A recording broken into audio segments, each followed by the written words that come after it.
Não se permita ter pensamentos como: eu já não aguento isso mais. Se isso acontecer comigo mais uma vez, eu vou parar e vou desistir. Não profetize seu futuro assim. As palavras que você disser agora será a vida que viverá amanhã. É muito importante dizer o que você quer, não dizer o que tem.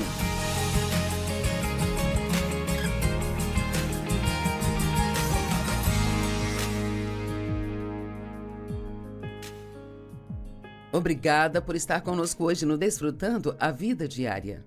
A palavra de Deus nos ajuda a fazer exatamente isso. Ela nos ajuda a desfrutar cada dia da nossa vida. Eu passei muitos anos, mesmo sendo cristã, sem desfrutar minha vida, porque eu realmente não conhecia a palavra. Eu não estava aplicando a palavra à minha vida. E para desfrutar a vida, temos que aprender a fazer as coisas do jeito de Deus, não do nosso. Nos últimos dias, tenho falado com você a respeito da mente, o poder dos nossos pensamentos, de como nossos pensamentos determinam as nossas palavras e afetam nossas emoções, afetam nossas ações. E de fato eu quero ler isso aqui para você. O que quer que você tenha na mente tenderá a ocorrer na sua vida. Se você continuar acreditando naquilo que sempre acreditou, você vai continuar sendo do jeito que você sempre foi. Se você continuar a fazer o que você sempre fez, vai continuar a receber o que sempre recebeu. Se você quer resultados diferentes na sua vida ou no trabalho, tudo o que precisa fazer é mudar a sua mente. Isso é de um autor anônimo, não sei quem foi, mas achei muito bom. Noutras palavras, muitas pessoas querem mudança. Você ora por mudança, não sei como pensamos que a mudança virá, mas não vai ser magicamente. Deus não vai fazer vapt-vupt e tudo vai mudar. Tem sempre algo que Deus precisa nos mostrar, que nós precisamos fazer e Ele nos dará a graça para fazer. Deus não faz tudo por nós, Ele faz as coisas através de nós. Não podemos fazer nada sem Ele, sabe? Mas Ele não faz a nossa parte. Sempre digo que somos parceiros de Deus. Ele tem a parte dele e nós temos a nossa parte. Não posso fazer a parte dele e ele não vai fazer a minha parte. Agora, há vários anos escrevi um livro chamado Pensamentos Poderosos. E é um livro sobre ensinar as pessoas a pensar as coisas de propósito. E é realmente sobre isso que temos falado nos últimos dias, como você pode pensar as coisas de propósito. Não tem que pensar em tudo que vem à sua cabeça. Você pode pensar as coisas de propósito e você deve pensar de acordo com o que você quer ter na sua vida, sabe? Não de acordo com o que você tem. Talvez você não goste de suas circunstâncias agora, então só pensa nelas o tempo todo e fala delas o tempo todo, pensa nelas, fala delas, pensa nelas, fala delas. Quer saber, elas vão ficar exatamente do jeito que estão. Mas se você quer que suas circunstâncias mudem, você ora e pede a Deus para trabalhar em você nesta área. E então você renova sua mente nesta área e você muda a maneira como você fala. Então, neste livro, nós temos um programa que nós queremos que as pessoas sigam. E, claro, oferecemos o livro no final do programa, mas é um programa, tem 12 do que chamamos de pensamentos poderosos. 12 pensamentos que podem mudar a sua vida e nós encorajamos as pessoas a lerem o livro até o final e depois voltar e pegar o primeiro pensamento de poder e meditar sobre ele por uma semana. Coloque pequenas placas na sua casa de papel escritas, com letras grandes, esses pensamentos de poder, qualquer coisa que esteja sempre na sua frente para te manter lembrado disso. E quanto mais tempo você pensar em algo, sabe, mais você vai reter aquilo. E na outra semana você passa para o próximo e você faz isso por 12 semanas. E então, nós recomendamos que depois de 3 meses volte e comece tudo de novo. Então, no final de um ano, você terá passado pelo livro 4 vezes e você vai começar a reter isso. E não apenas se lembrar por 5 minutos, mas isso vai se tornar parte de você. Quanto mais você medita na palavra e quanto mais pensa sobre ela, mais ela se torna parte de você e se torna um novo hábito. E assim você nem precisa fazer um esforço para fazer isso. Isso se torna algo natural. E então, o primeiro pensamento de poder sobre o qual vamos falar é um que acho muito importante, chamado Eu posso fazer o que eu preciso fazer na vida através de Cristo. Tem tantas pessoas que dizem, eu não consigo, eu não posso. E uma das desculpas é que é muito difícil. Não posso porque é muito difícil. Bem, Deus diz em Filipenses 4:13, eu tenho força para todas as coisas em Cristo que me capacita. Estou pronto para qualquer coisa e igual a qualquer coisa através daquele que infunde força interior em mim. Sou autossuficiente na suficiência de Cristo, Filipenses 4:13. Então pense nisso. Eu digo que milagres vêm do conseguir e não do eu não consigo. Vamos tirar o eu não consigo do nosso vocabulário e dizer eu posso todas as coisas através de Cristo que me fortalece. Sabe, quando você tem um desafio que não está esperando, não diga eu não consigo suportar isso, não consigo fazer isso, eu não consigo aturar, eu não consigo mais lidar com isso, porque a Bíblia diz que Deus nunca permitirá que venha sobre você mais do que possa suportar, mas com cada tentação Ele também fornece a saída. Então, o que quer que surja em seu caminho, você pode lidar. Caso contrário, isso não viria na sua direção. Deus não vai permitir que venha sobre você mais do que possa suportar. E a primeira coisa que precisa fazer quando tem uma situação desafiadora na vida, a primeira coisa que precisa fazer é orar. Deus, não posso fazer isso sozinho, mas sei que através de você eu posso fazer, porque sua palavra diz, eu posso fazer todas as coisas através de Cristo, que é a minha força. Algo importante. Aqui está uma história que eu gostaria de ler para você, e acho que vai te dar um pouco de alegria e uma lição também. Sacuda sua caixa. Há muito tempo antes de alguns dos avanços médicos disponíveis para nós hoje, o menino estava aleijado e o médico disse que não havia nada que pudessem fazer por ele. Então a mãe do menino pegou uma caixa de laranja, pôs o menino nela, colocou uma corda nela e amarrou a sua cintura e literalmente o puxava com ela para onde quer que ela fosse. E assim mantinha o menino junto dela o tempo todo. E depois de um tempo ele desenvolveu o que para ela era um hábito chato. Ele começou a sacudir a caixa.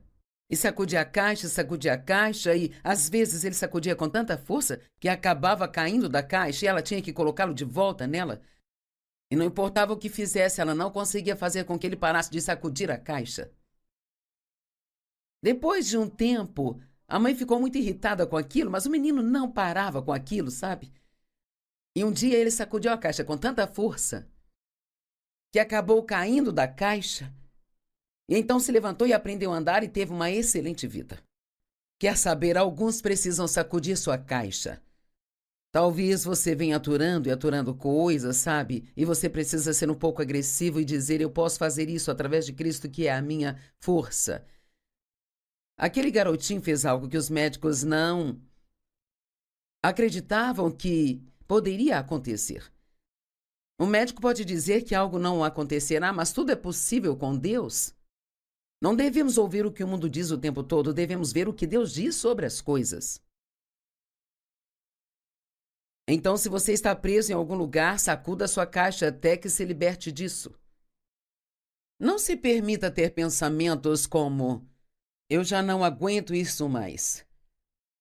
Se isso acontecer comigo mais uma vez, eu vou parar e vou desistir. Não profetize seu futuro assim.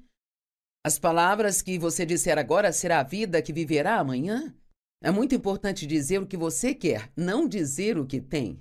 Em Marcos 11, a Bíblia diz, se você falar com um monte e disser para se mover, ele se moverá. Isto é um exemplo. Claro, não estamos falando de um monte físico, mas de um monte de problemas na sua vida. Na verdade, ele está dizendo, fale com seus problemas. Bem, o que fazemos é falar dos problemas em vez de falar com os nossos problemas. E temos de falar o que a palavra de Deus diz.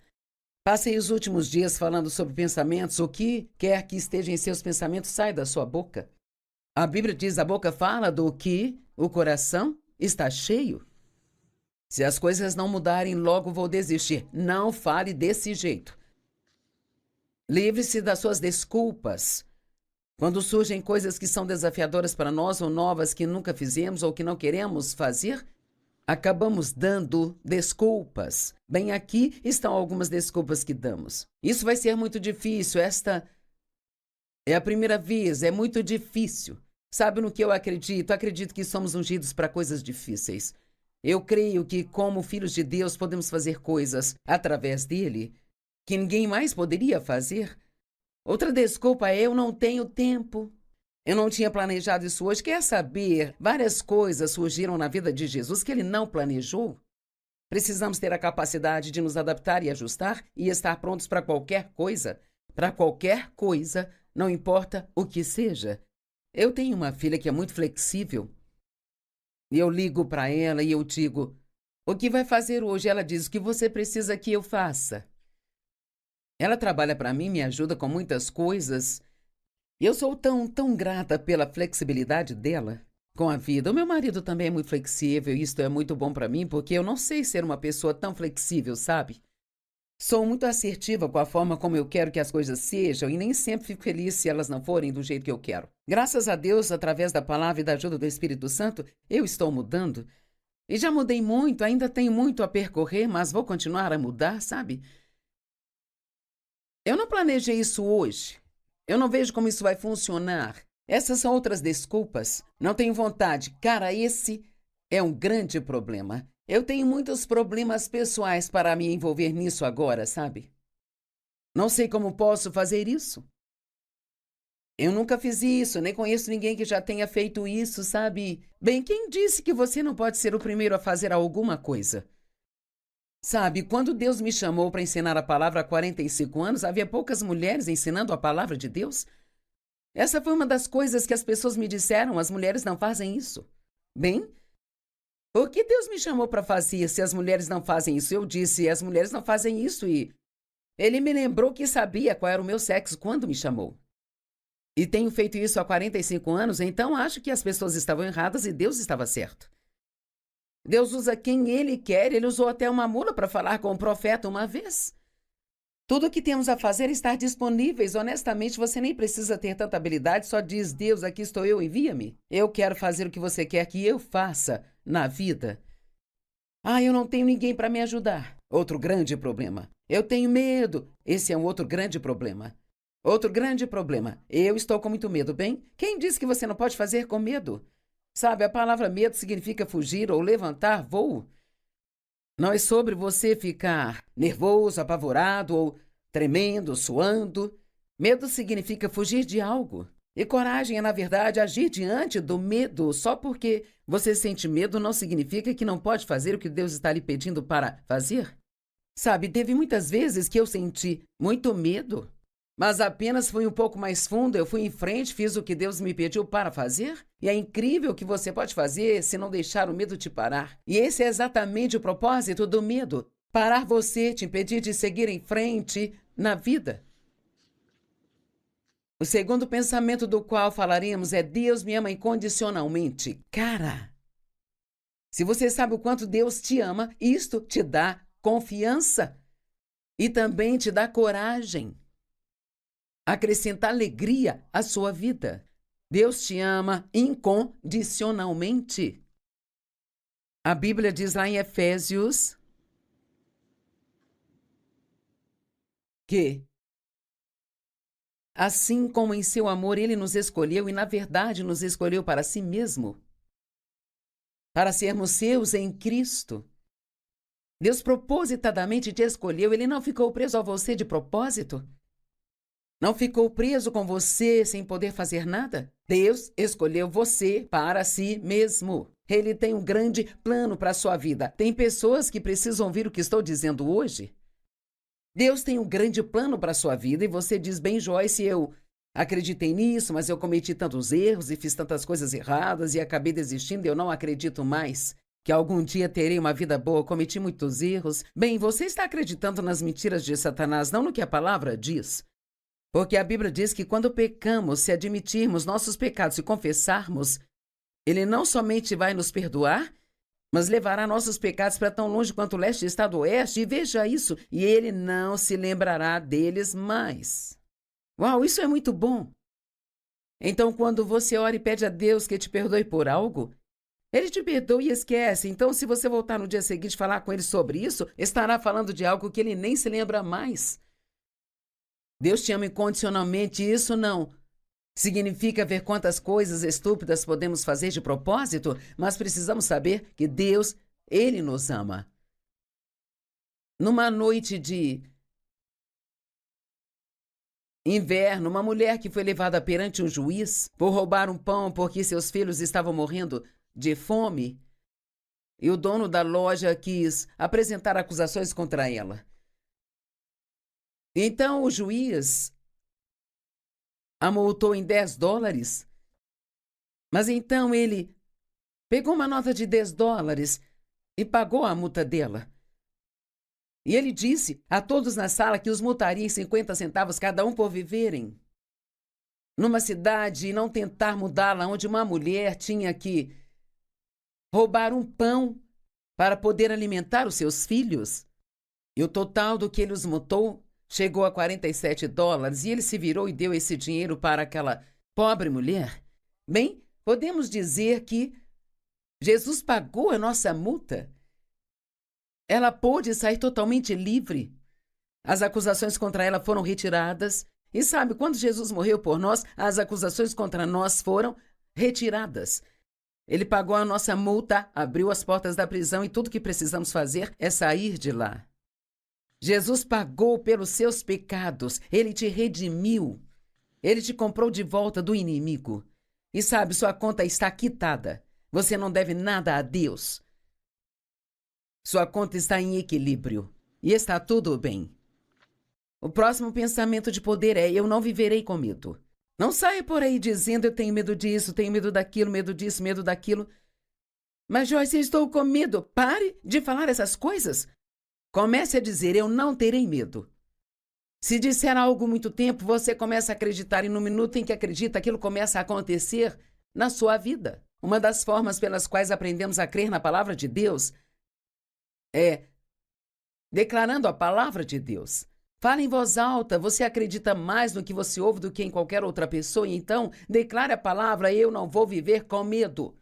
2 Timóteo 1,7, porque Deus não nos deu espírito de medo, mas de poder, amor e uma mente sã. A Bíblia Amplificada diz que uma mente sã é uma mente calma e bem equilibrada, é uma mente de disciplina e autocontrole. E não é bom ter uma mente de disciplina e autocontrole? Quando pensamentos errados entrarem na sua mente, você pode se disciplinar e derrubá-los e escolher pensar em algo que vai te beneficiar na sua vida. Há pensamentos cheios de morte e pensamentos cheios de vida, e você pode ministrar vida a si mesmo, tendo bons pensamentos. E você pode ministrar a vida a si mesmo e a outras pessoas apenas dizendo coisas boas. Provérbios 18:21 diz: o poder da vida e da morte estão na nossa língua, e os que a satisfazem devem comer o fruto dela para a vida ou para a morte. Uau! Eu acho que é daí que vem a afirmação: você vai engolir essas palavras. Porque literalmente nos alimentamos da...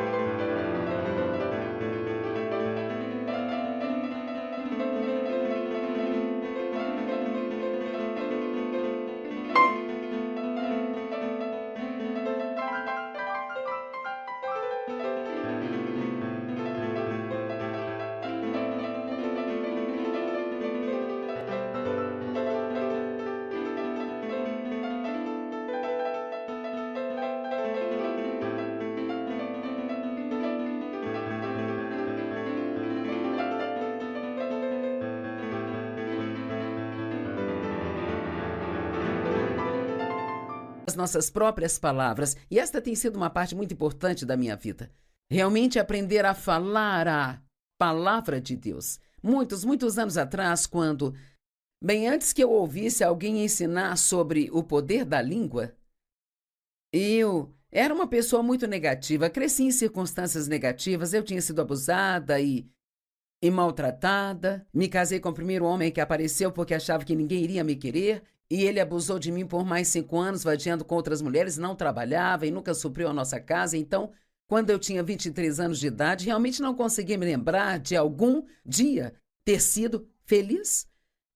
E tantas coisas decepcionantes aconteceram na minha vida que eu acabei me tornando negativa. Cheguei ao ponto de pensar que se eu não acreditasse em nada, se não esperasse nada de bom acontecer, não ficaria desapontada por não acontecer.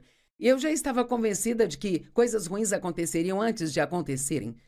Isso é chamado de maus presságios na Bíblia. Todos os nossos dias têm se tornado ansiosos e miseráveis pelos maus presságios, por esperarmos algo ruim. Temos que acreditar que coisas boas, não coisas ruins, vão acontecer. Bem, Joyce, se eu acreditar que algo bom vai acontecer e aí não acontece, acredite no dia seguinte. E então, Deus começou a tratar comigo que eu precisava parar de ser tão negativa e eu sentia que estava realmente me esforçando para ser positiva. Eu, estava trabalhando nisso com o Senhor e eu estava tentando ser positiva e 6 meses depois achava que não tinha alcançado nenhuma mudança na vida. Então fiquei reclamando com o Senhor e eu disse, eu tenho sido realmente positiva e eu não tenho dito coisas negativas e nada mudou. E cara, Deus mudou minha vida com uma frase. E ele disse, você não tem dito coisas negativas, mas você também não tem dito nada de positivo. E foi aí que aprendi sozinha, apenas comigo mesma e com Deus, o poder das confissões positivas. E não estou falando de um evangelho, declare, reivindique, no qual muitas pessoas ficam dizendo, eu vou ser um milionário, e aí você se torna um milionário um dia, sabe? Eu estou falando de confessar a palavra de Deus. Isso está em toda a Bíblia, parte de meditar na palavra é sussurrá-la junto da sua respiração suavemente. Então precisamos declarar a palavra de Deus, não sair por aí dizendo, tenho medo, eu tenho medo. Diga, eu não vou ter medo.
Deus criou você para aventuras, mas se você tem medo, você nunca terá nenhuma aventura, sua vida será sempre monótona e chata.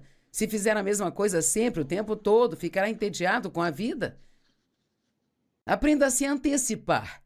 Quando pensamentos de medo vierem à sua vida, aprenda a se antecipar a eles. Nos Estados Unidos temos todos os tipos de medicamentos que podemos comprar livremente. No primeiro sintoma de um resfriado, podemos ir à farmácia e comprar isso e aquilo e mais aquilo outro, e isto nos ajudará a nos livrar da gripe imediatamente. E para mim, se eu começar a ficar resfriada, tem algumas coisas naturais que eu tomo, e uma das coisas que tomo é muita vitamina C para me livrar do resfriado. Precisamos fazer a mesma coisa com medo, temos que nos antecipar. E quando o medo tentar entrar, você tem que se antecipar e dizer, não, eu te peguei, o diabo está mentindo para mim e eu não vou ter medo. O que um homem pode fazer contra mim se Deus é por mim, quem pode ser contra mim? Você precisa estudar muitas dessas escrituras sobre não temer. Eu não temerei nenhum mal, disse o rei Davi. Eu não. Acho que ele estava fazendo uma declaração sobre algo que ele faria. Eu não vou ter medo. Se Deus é por mim, quem poderá ser contra mim? Eu posso fazer todas as coisas em Cristo, que é a minha força. Deus me ama incondicionalmente e eu não vou ter medo. Com certeza você já pode começar a ver a diferença que isso fará em sua vida. Isso não é algo que você faz só uma vez, mas você gasta um pouco de tempo todos os dias confessando a palavra e dizendo as coisas que Deus fala e que você ainda não tem na sua vida, mas que você quer ter, e está profetizando no seu próprio futuro. Você vai ter amanhã o que você fala hoje. Agora, não estou dizendo que se você disser algo amanhã receberá, mas estou dizendo que se começar a falar coisas positivas em algum lugar do seu futuro, essas coisas positivas começarão a acontecer. Mesmo com medo, faça o que tiver que fazer. Não deixe que o diabo continue roubando de você. E agora vamos para o último. Este é o quarto desses 12 aqui. E eu sou difícil de se ofender. Uau! E quantas pessoas se ofendem? E a palavra ofensa vem de uma palavra grega escandalon, S-K-A-N-D-A-L-O-N. E o escandalon era a parte da armadilha em que a isca ficava pendurada para atrair a vítima para dentro dela. Quando eles tentavam prender os animais, eles punham as iscas no escandalon. E essa palavra é traduzida como ofensa. E então, John Bevere escreveu um livro chamado A Isca de Satanás. E as ofensas, elas são a isca que Satanás usa para tentar nos atrair para casos de amarguras, ressentimentos e falta de perdão e coisas assim. Eu acho que não conseguimos sequer começar a imaginar o quanto o diabo rouba através da nossa falta de perdão. Alguém disse que pessoas abrem mais portas para o diabo através da falta de perdão do que qualquer outra coisa. Precisamos aprender a não sermos tão facilmente ofendidos, e uma das maneiras pelas quais você pode fazê-lo é acreditando no melhor das pessoas em vez de acreditar no pior. E isso me ajudou muito a acreditar no melhor em vez de pensar, você fez isso de propósito? Eu penso, talvez você nem saiba que fiz isso. Sabe, às vezes você está tendo um dia difícil, alguém pode vir dizer algo e isso pode realmente incomodá-lo, e no outro momento da sua vida, quando se sentir diferente, aquilo pode não incomodá-lo tanto. A Bíblia diz em Mateus 24 que nos últimos dias muitos serão ofendidos, e o amor do grande corpo de Cristo se esfriará por causa da maldade e da iniquidade multiplicadas na terra. Digo que isso é verdade, acho que a maioria de nós acredita que estamos vivendo os últimos dias e sei que todas as gerações pensaram assim, mas uma coisa é certa, nós estamos mais perto do que nunca, sabe? E tantas pessoas estão com raiva e isso realmente me preocupa. Tantas pessoas que estão zangadas umas com as outras e se recusam a perdoar. Bem, por que você não começa a dizer, eu sou difícil de se ofender? Seja gentil, seja bom para com as pessoas. E se alguém ferir os seus sentimentos, pense consigo, não acredito que tinham a intenção de fazer isso e eu vou perdoá-los.